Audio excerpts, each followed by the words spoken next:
Amid everything, did you notice the little announcement that the Trump administration has ordered a halt to all federal funding for electric vehicle chargers across the United States? EV charging stations? You might think that would be a problem for Trump's billionaire co-president, his largest campaign donor, Elon Musk, who runs the electric car company Tesla. But you know what? There's a reason he's not complaining, quite the contrary.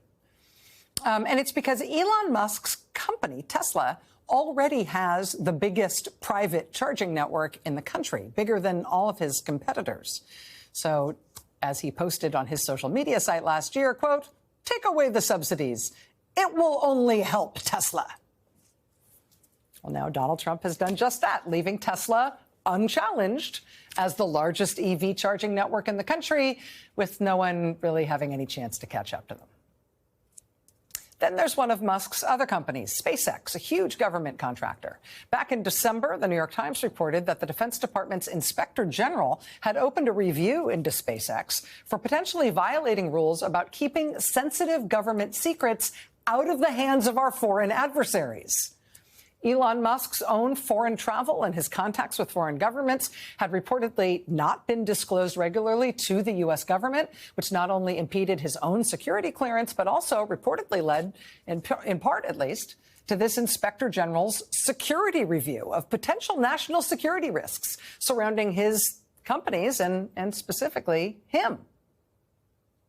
Well, when Donald Trump took office, he fired that Inspector General conducting that review, along with 17 other inspectors general across the government. Then there's Elon Musk's social media company, formerly known as Twitter. When Elon Musk took over that company, one of his goals was to turn it into a digital payment company. He wanted everybody to start using Twitter the way they used Zelle or Venmo to send money electronically. Starting this year, he announced a big new plan to do that. But, you know, the Consumer Financial Protection Bureau, the government regulator that makes sure credit card companies and banks can't charge you junk fees or unnecessarily hike up your interest rates and screw you over that way, the CFPB also regulates the kinds of digital money transfers that Elon Musk now wants to do at Twitter. And as Lever News points out today, the CFPB has just been finalizing new rules for that kind of payment system, when over the weekend, they got shut down. Musk and the Trump administration shut the CFPB down entirely.